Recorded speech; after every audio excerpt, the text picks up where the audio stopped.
berdoa, yang mengucap syukur siap firman Tuhan untuk masuk dalam hati kita, katakan amin.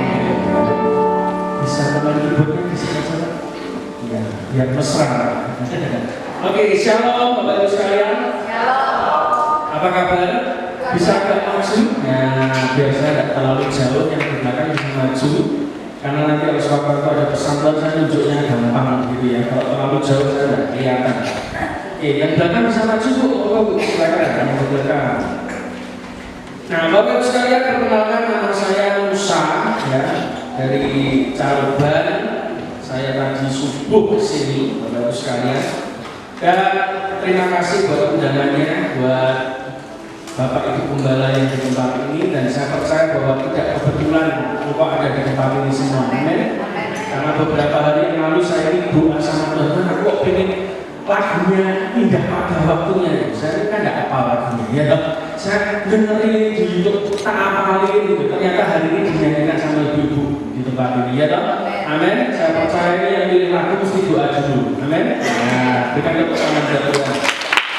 Sampai hari ini saya merasa bahwa setiap apapun yang saya minta sama Tuhan itu mesti dikasih. Ya, tidak pernah tidak dikasih. Saudara pengen nggak begitu?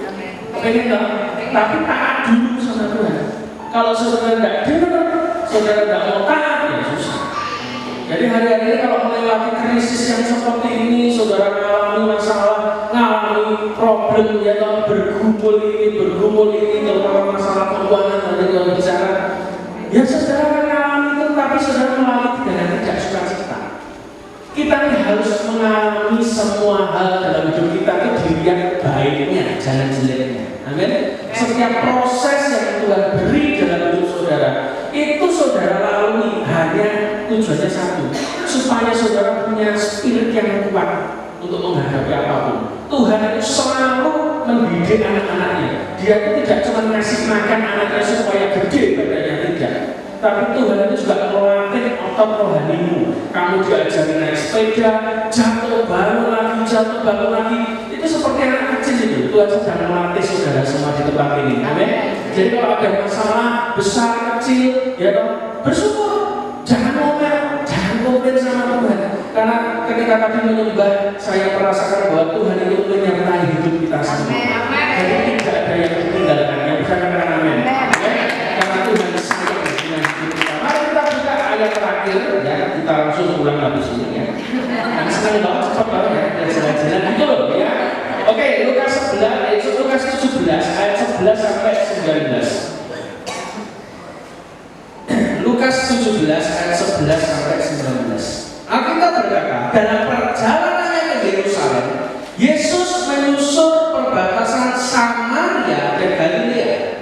12. Ketika ia memasuki suatu desa, datanglah 10 orang kusta menemui dia. Mereka tinggal berdiri agak jauh. Ingat ya, mereka tinggal berdiri agak jauh. Kenapa? Karena semuanya kusta. 13. Dan berteriak, Yesus, Guru, kasihanlah kami. Ayat 14.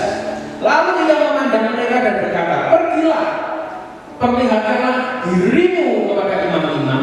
Dan sementara mereka di tengah jalan, mereka menjadi takut. 15. Seorang dari mereka ketika melihat bahwa ia telah sembuh, kembali sambil memuliakan Allah dengan suara nyaring. 16.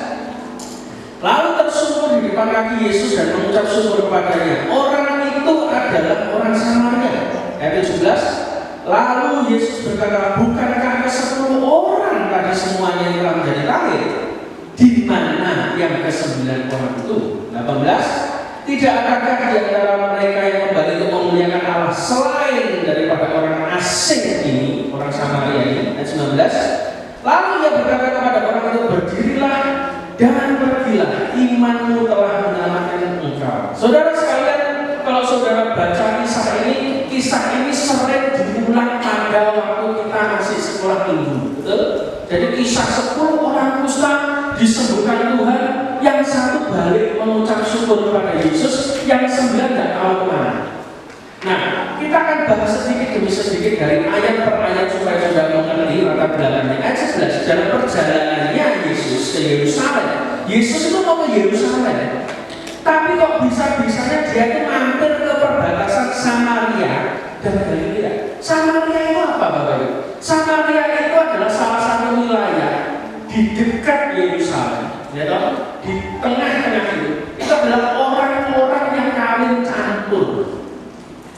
Orang-orang Yahudi asli ketika lihat orang Samaria, dia melengos. Kenapa? Ini orang ini najis. Kenapa? Dia kawin campur dengan bangsa lain. Gak khusus ini.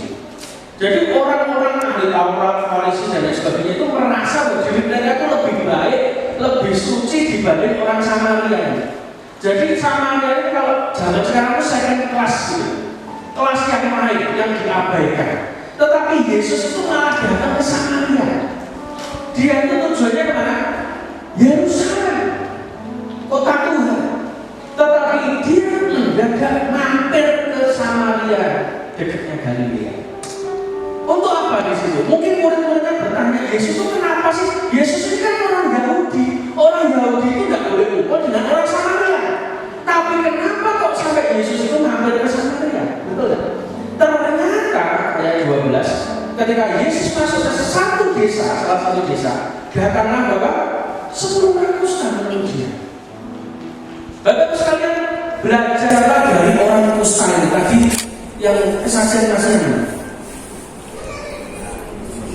Oh, di kamar mandi ya.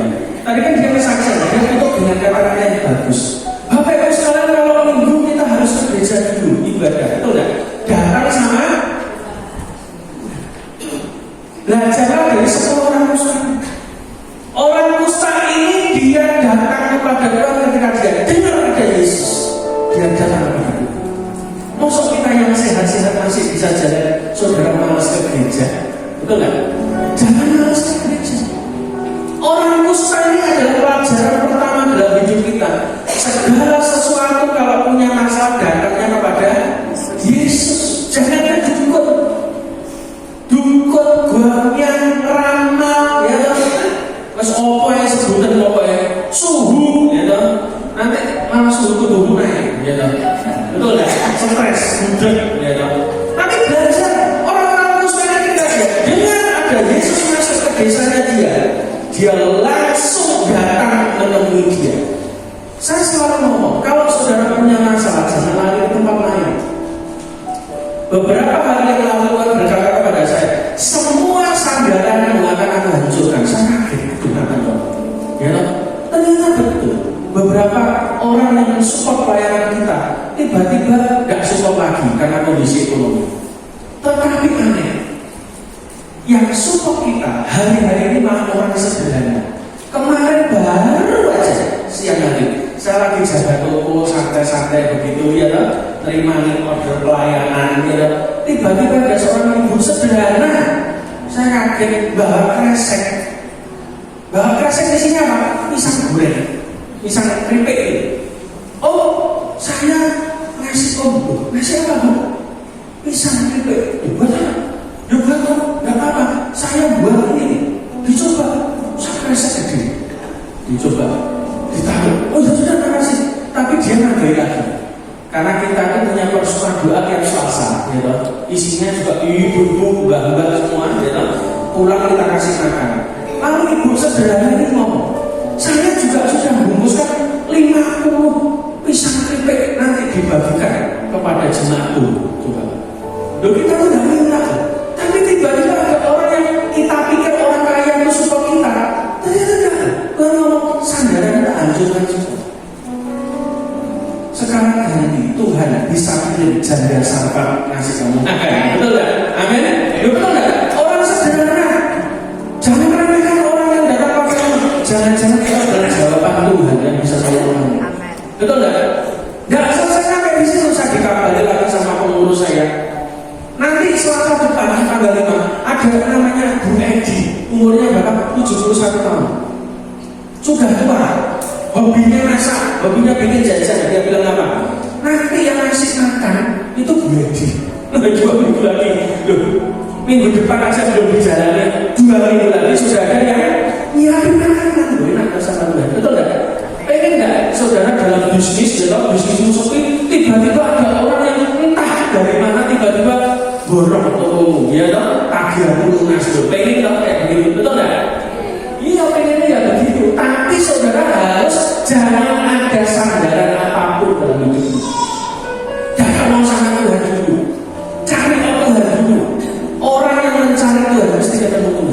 Dan orang yang ketemu Tuhan, percayalah, mesti bisa melewati setiap badai apapun dalam hidup.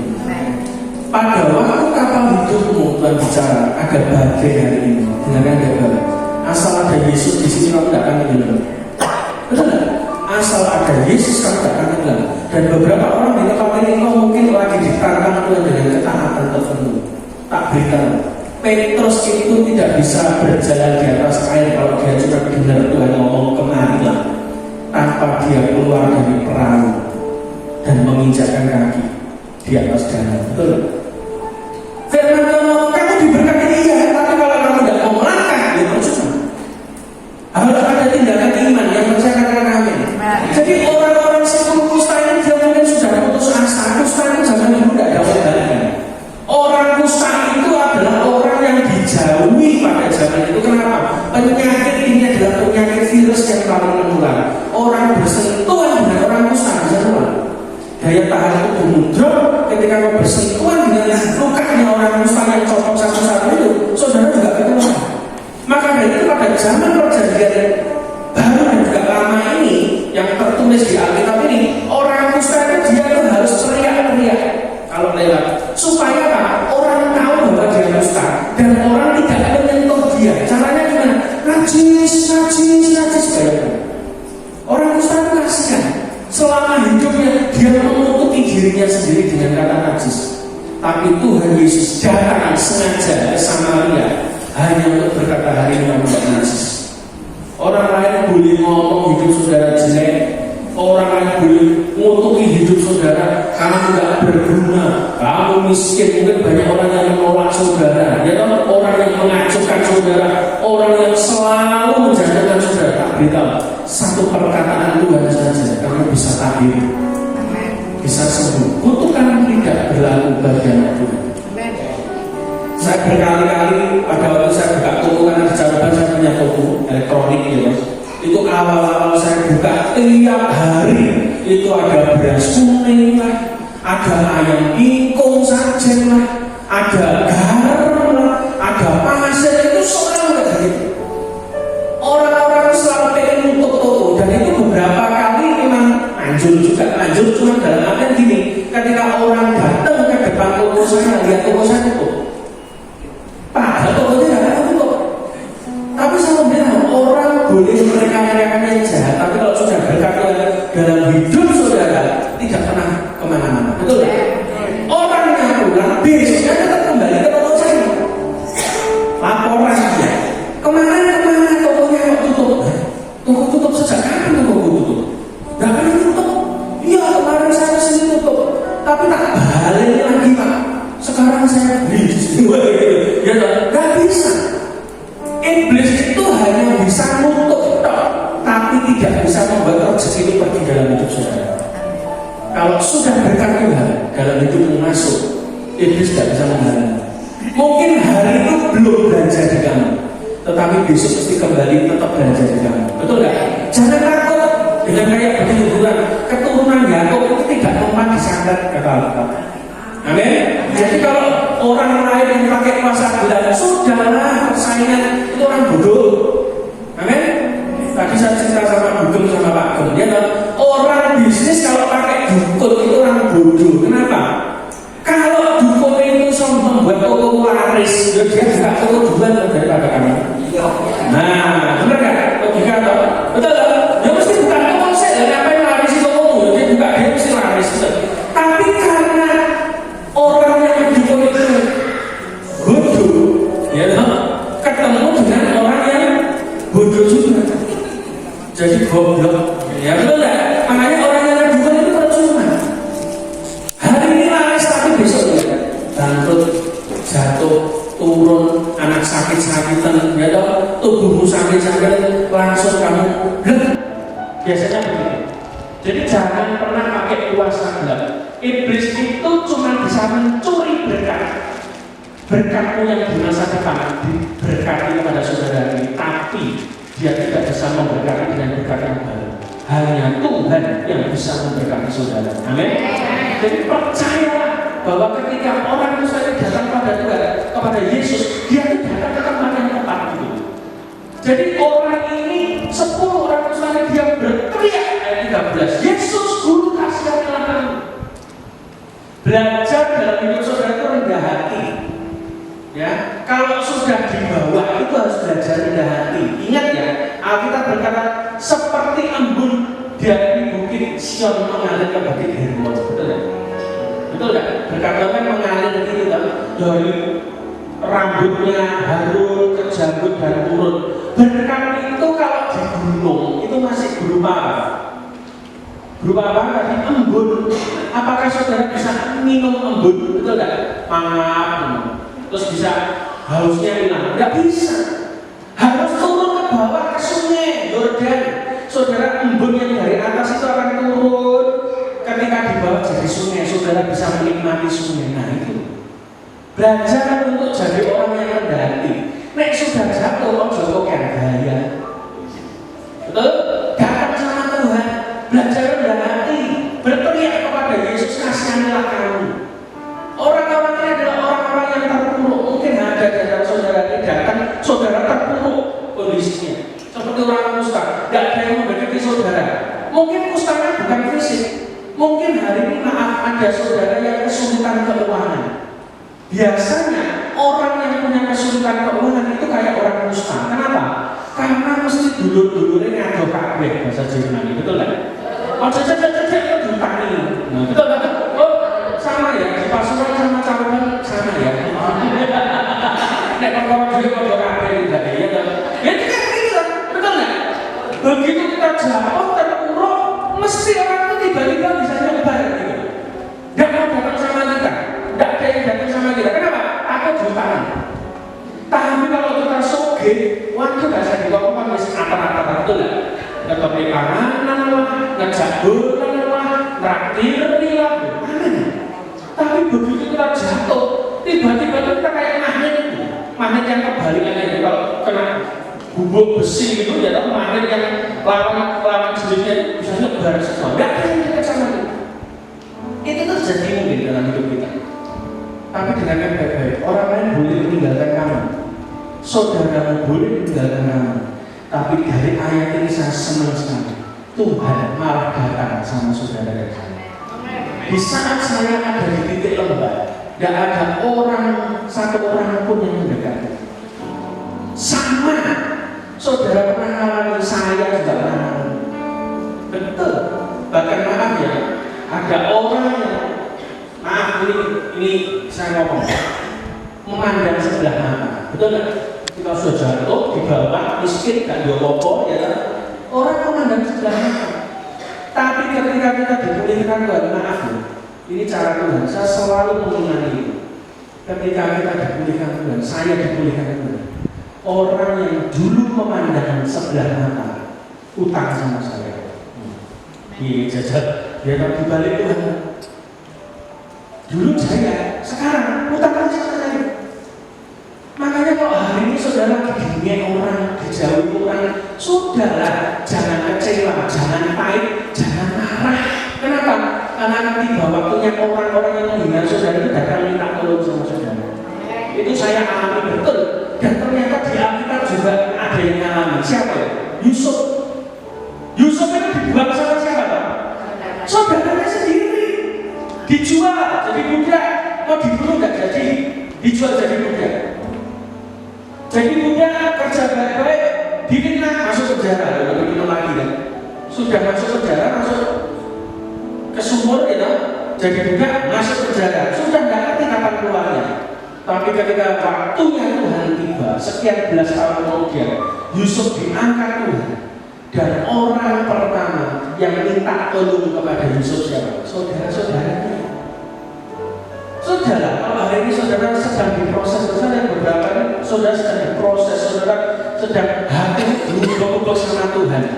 Mungkin kayak digiling biar halus gitu. Kadang kita menemukan hati kita itu lewat orang lain, yang mengecewakan kita, yang bikin kita ngamuk, yang bikin kita senewen, yang bikin kita marah. Tidak apa-apa, nikmati aja. Kenapa? Semakin hati saudara lembut, maka proses Tuhan dalam hidup saudara lebih cepat. Nah, itu enggak, kalau saudara hatinya masih berunggalan gitu, betul enggak? Apa mungkin bisa dipakai untuk ngecotin kok? Enggak bisa. Harus yang halus, ya semen itu halus. Nek cuma geragal kok, ya cuma buat untuk fondasi, betul enggak? Tapi untuk bangunan yang halus-halus ini ya pasti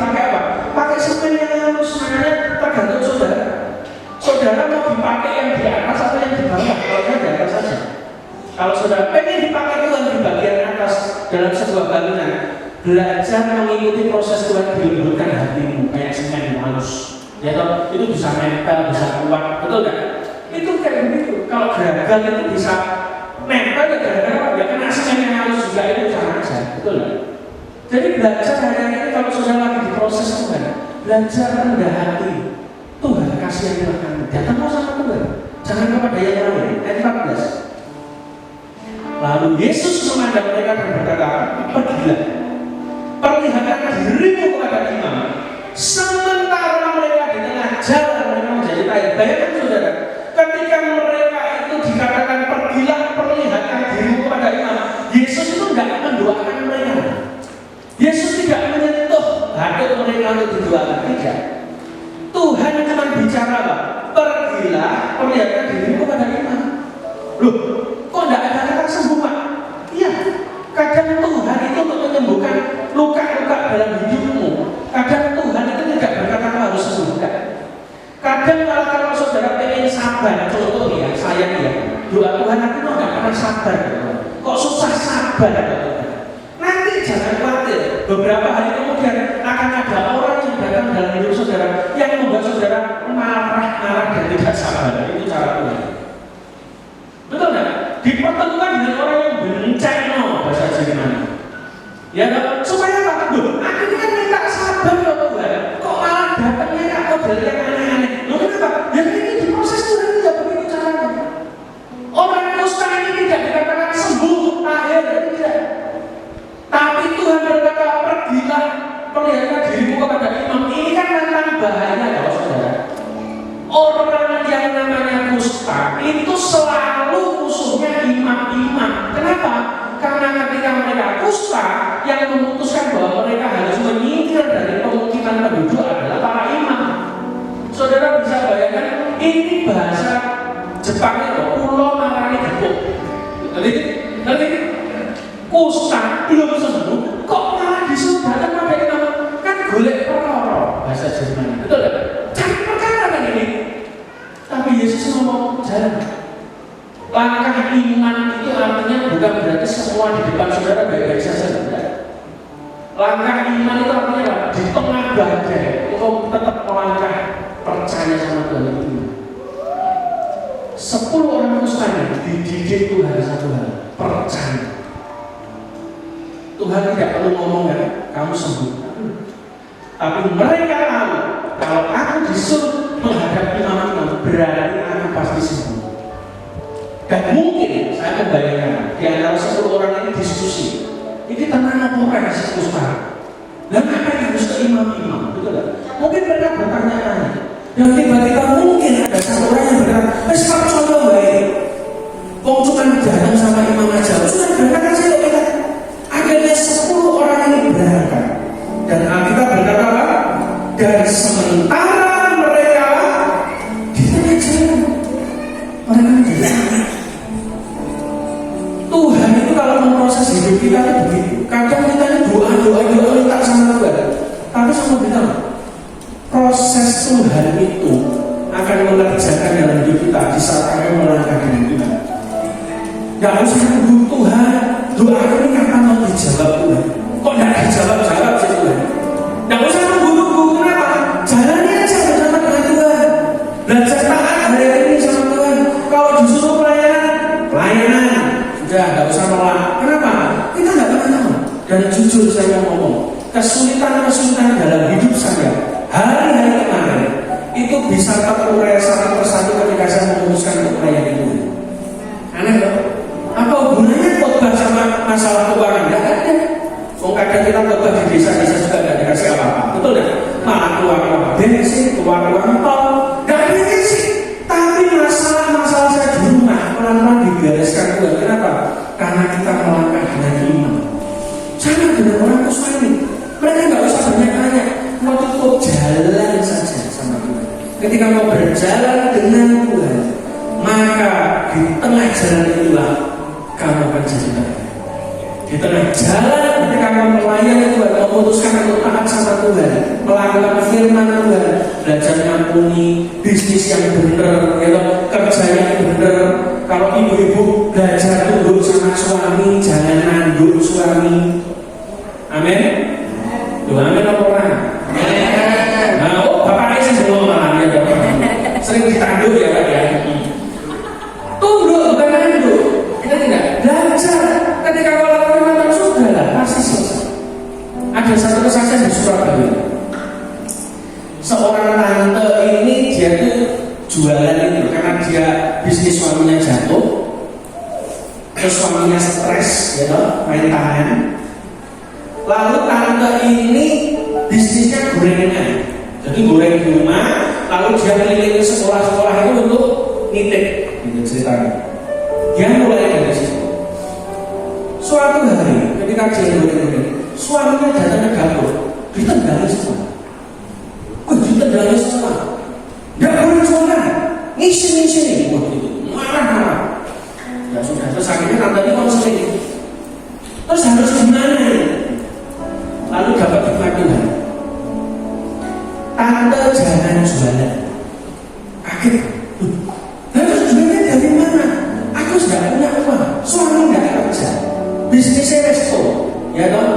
Dan dia stres. Terus mau pengen makannya harian kayak apa?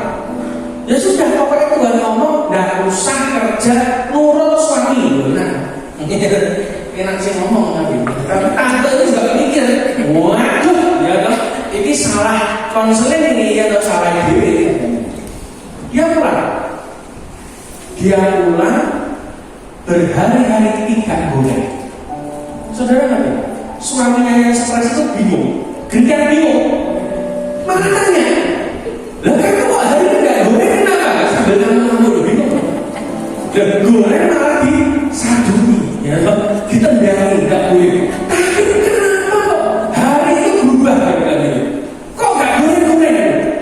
Jawabannya apa? Ya sama. Lah kan nggak boleh jualan sama kamu. Ya mestinya aja kamu goreng, aku yang antar ke sekolah-sekolah dulu. Coba begini. Suami itu berubah, bukan karena kamu nanduk dan geger sama suami, betul nggak? Tunduk sama suami berubah kan?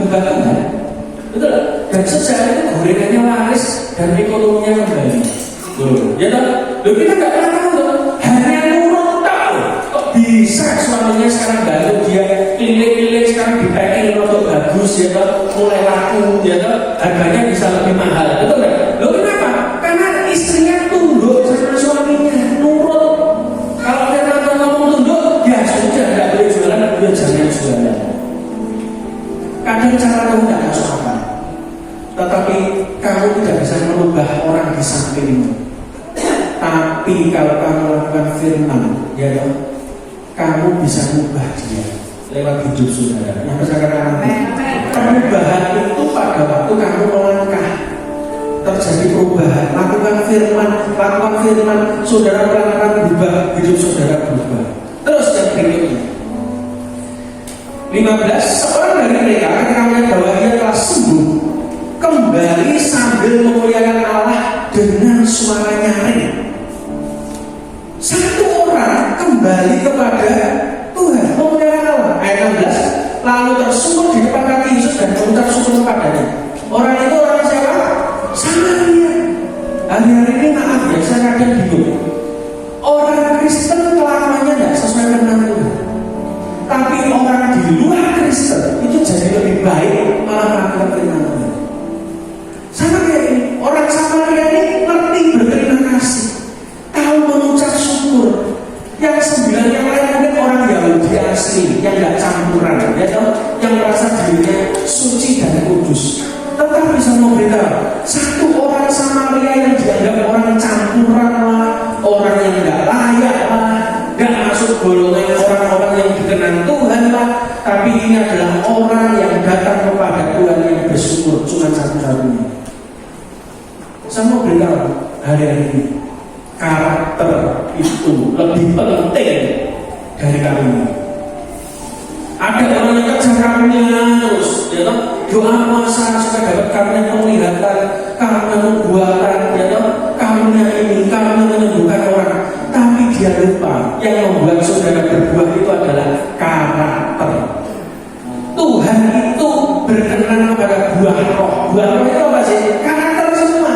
Kasih sukacita, damai sejahtera, ya, penguasaan diri, sebut aja kebaikan, kemurahan, kelemah lembutan. Itu semua buah roh, karakter, bukan karunia. Tapi yang Tuhan mau adalah kalau pohon itu nggak berbuah, dipotong. Bukan kalau Tuhan nggak pernah ngomong kalau pohon itu tidak berkarunia tak potong, nggak ada.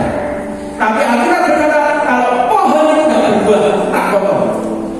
Itu kata firman Tuhan. Betul? Jadi kita ini lebih penting apa? Karakter berbuah. Percuma saudara doa kenceng tapi nggak punya buah sama sekali. Betul nggak? Nggak ada karakter sama sekali buat apa? Tidak menyenangkan. Kalau hari ini saudara sebagai karyawan, jadilah karyawan yang menyenangkan. Kalau hari ini saudara melayani Tuhan, jadilah pelayanan yang menyenangkan kepada Tuhan dan kepada manusia. Alkitab berkata, kerjakan segala sesuatu sama seperti untuk Tuhan. Artinya apa? Di dunia kerja, di dunia bisnis, berhubungan dengan orang lain, kamu tuh melayani orang lain, anggap kamu tuh sedang melayani Tuhan. Berikan yang terbaik sama Tuhan. Betul gak? Berikan yang terbaik yang kamu mau. Pasti Tuhan itu akan memberkati hidup saudara. Bukan karena kamu melakukan, karena kamu pintar, bukan. Karena kamu sudah berbuah dalam hidup saudara. Di tempat kami persoalan doanya tidak dalam gedung seperti ini. Jadi kita tuh desain seperti taman bunga gitu. Temboknya cuma separuh. Tetangga depan belakang kanan kiri dengar semua.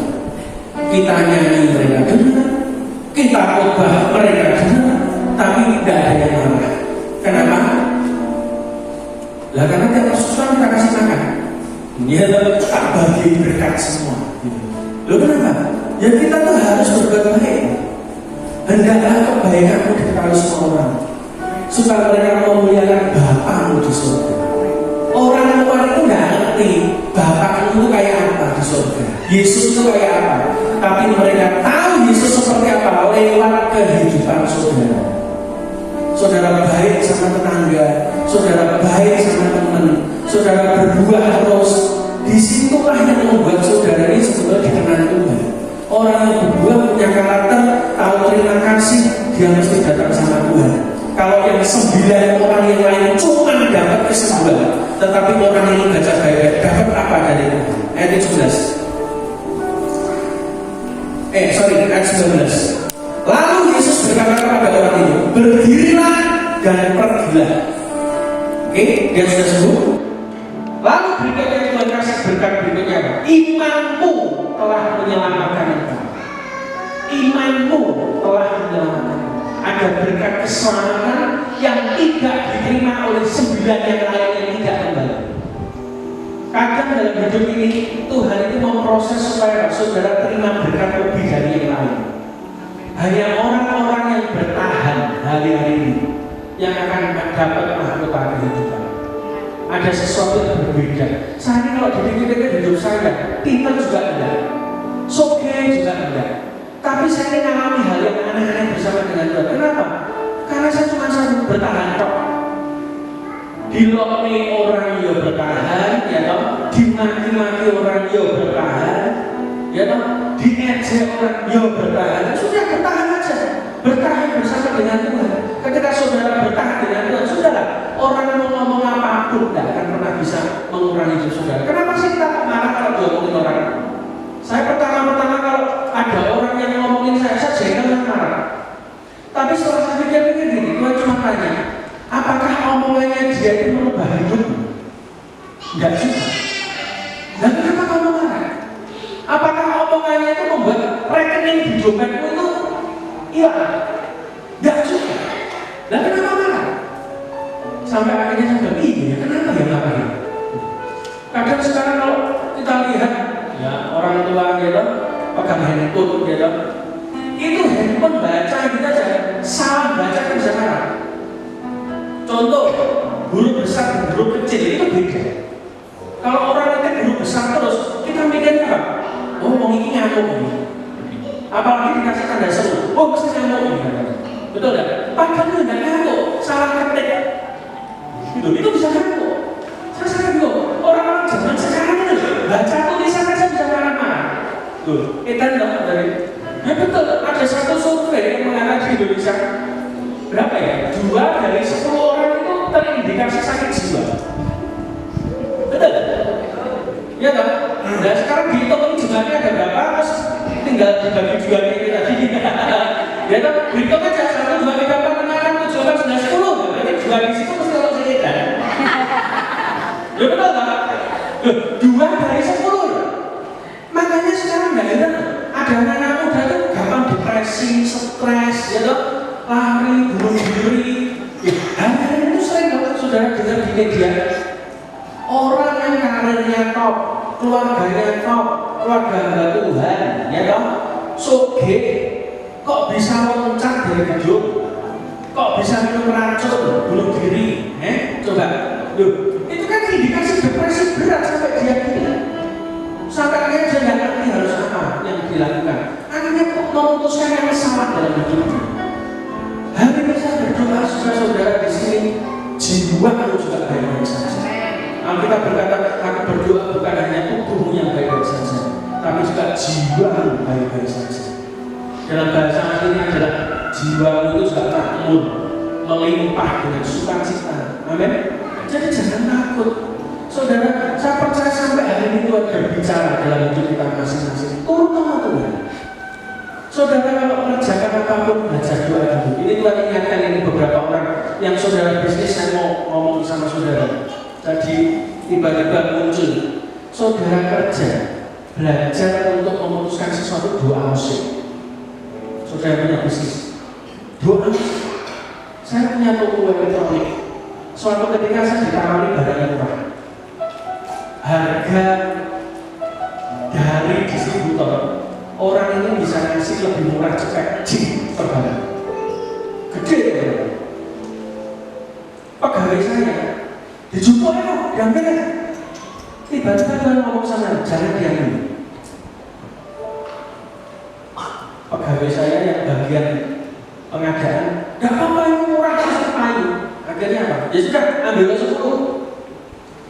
Lalu Tuhan kasih tahu, sekarang kamu ambil di tempat lain yang harganya lebih mahal 100.000 dari ambil 10.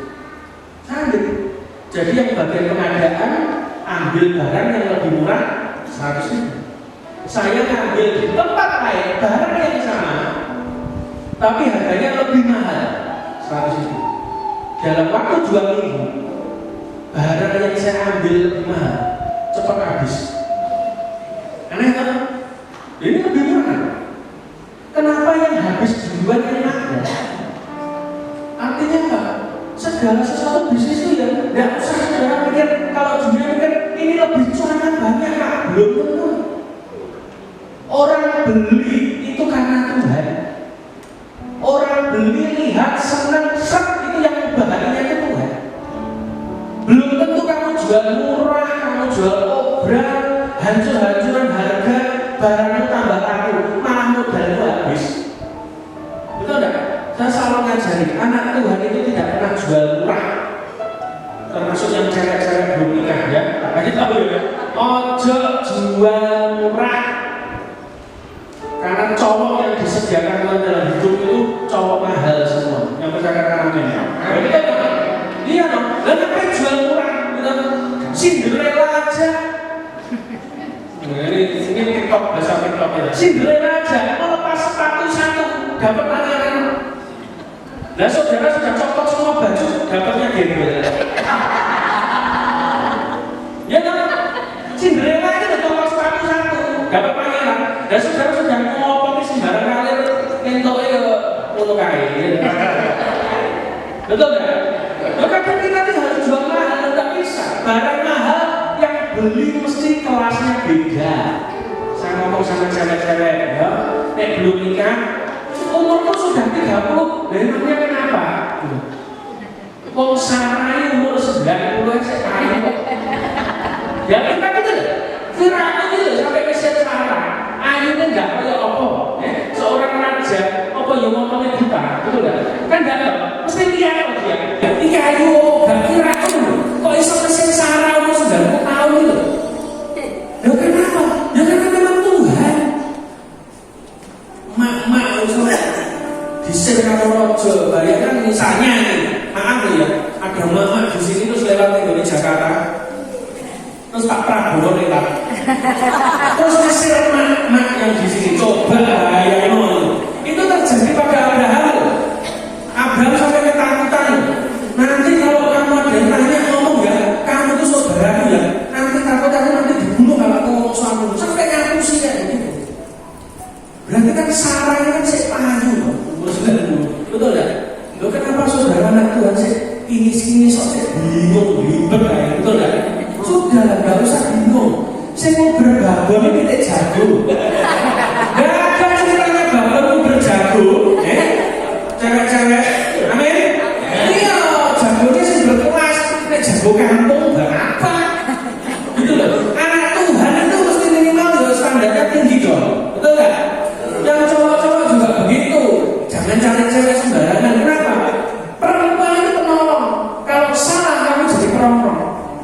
Nemuin perongrong mateng saudara. Ya betul nggak? Yang nolong saudara malah grogotin terus. Gitu loh. Saya ini banyak orang kayak begini kok. Ada mama-mama begitu terus mantuku ini komplain. Saya ngomong Tuhan ini jawab pilih ya. Kalau ngomong sama mama-mama umur 60-70 kan rodoan ya. Mama-mamanya gini loh, ya nanti ya. Langsung Tuhan kasih iman. Salah diri kok merestui. Dulu ngapain kok direstui, betul ya? Oh iya, terus gimana solusinya? Ya bertobat, berubah. Kamu dulu kan berubah lagi. Lah, harusnya kan anak muda yang berubah. Loh enggak. Yang bermasalah itu akhirnya bukan mantunya, betul ya? Mantumu itu kadang itu jadi kayak cermin buat kamu, para mertua, tindakan tidak baik. Ya kalau saudaranya cara jangan belepotan, di cermin itu lah, ya belepotan. Sama, kalau kamu perlakuanmu jelek sama mantu beda-bedakan, ya jangan salahkan mantumu juga beda-bedakan sama kamu. Apa yang kamu lakukan kepada orang lain akan diperlakukan sama kepada orang. Sejak itu berubah. Loh, ya enak ya? Berubah dia jadi baik, tidak beda-bedakan. Akhirnya apa? Yang mantunya saya. Loh, ternyata ya, padahal tadinya datang sama saya, itu mantu saya itu apa kena masak gelap dulu. Loh, lampunya mati banget gelap. Loh, dikaknya lampunya padam. Ternyata enggak, bukan masak gelap. Kadang kita ini loh, perlakuan kita dengan mantu membedakan, yang membuat mereka tidak sayang sama kita. Sama. Kalau kamu sayang sama orang lain mesti sayang sama kamu. Jadi belajar hari ini untuk saudara Anda. Amin. Berubah. Saya jamin pulang dari tempat ini saudara berubah. Bisnis buka toko, ini ada yang buka toko enggak? Yang punya toko? Yang buka toko ada kan? Bukanya pakai kunci apa pakai Inggris? Kalau Inggris kan apa bukanya? Bobol ya. Punya toko ya, tak kasih kalian. Saya juga gini, saya diajarin juga ya. Dulu waktu saya buka toko, saya memang doa Tuhan berkati toko macam-macam. Dirubah juga. Kamu buka toko bukan karena kamu cari duit. Hari ini ada yang suka cari duit. Duit itu larinya lebih kencang dari kamu. Ingat, jangan cari duit. Paling enak dicari duit. Kasih tahu orang ini, digulung duit yang enak. Ya, pada waktu buka toko pagi, saya dirubah Tuhan. Hari ini aku nampani duit. Ya toh? Aku ditanya orang, buka toko apa? Buka toko elektronik. Enak ya bisnis duit enggak. Sampai kemarin ada yang tanya dari Surabaya, seorang hamba Tuhan. Loh, tokonya itu karyawannya berapa ya? 1. Mosok 1? Iya 1. Tanya ke yang noting di depan nih. Karyawan saya cuma 1, sopirnya cuma 1. Loh, toko gede begitu kok bisa? Loh bisa kok akhirat. Betul nggak? Loh ini akhirat. Loh 1 orang itu aja sudah ngatasi kok. Oh berarti apa ya? Kok jadi bos juga turun tangan? Loh nggak turun tangan nggak bisa cuma kerjanya kayak kalian turun. Saya itu tiap hari kerjanya 1. Napa nih duit? Betul saya dikasih banyak yang ngerti. Setiap kali dia setor video ke saya, mesti saya meja kafe dolanan. Ya toh, saya kerja 1 orang saya cuma nambah duit susuk viral, betul ya? Dan sejak itu saya nggak stres kalau toko sepi. Karena saya buka toko, hari itu tiap pagi saya bilang, Tuhan, hari ini aku nambah tiga. Aku nggak cari duit. Duit yang datang ke sini, orang-orang yang setor duit. Dan itu terjadi. Jadi sepi rame, nggak stres. Kalau sepi, saya mau sama istri saya, ini berarti waktunya Tuhan suruh kita istirahat santai. Besok pasti rame. Dan itu terjadi. Jadi saya bisa pelayanan kemana-mana, nggak stres. Kalau minggu begini biasanya dulu saya nggak berani tinggal toko, karena minggu biasanya kan ramai ya katanya. Tak tunggu di toko. Tuhan kalau kamu pergi pelayanan, saya tak tunggu di toko. Kan sudah hari sama persekutuan, sudah cukup. Pergi khotbah yang mereka bersama. Tak tunggu di mana sepi. Hari minggu biasa saja. Begitu tak tinggal pergi, malah ramai. Tak tinggal terus kan. Dan kok tunggu di rasa besok ya ditinggal lain pelayanan gitu. Loh, Tuhan itu kan kasih pilihan loh. Kamu pilih Tuhan, kamu pilih Mamon. Lalu pilih Tuhan ya sudah, nanti Mamonnya itu datang sendiri sudah. Dia itu datang sendiri. Ngapain buat tunggu juga ramai, betul nggak? Dan ngapain saudara stres? Jadi hari ini saya berdoa, saudara dengar firman ini sudah menjawab semua kebutuhan saudara.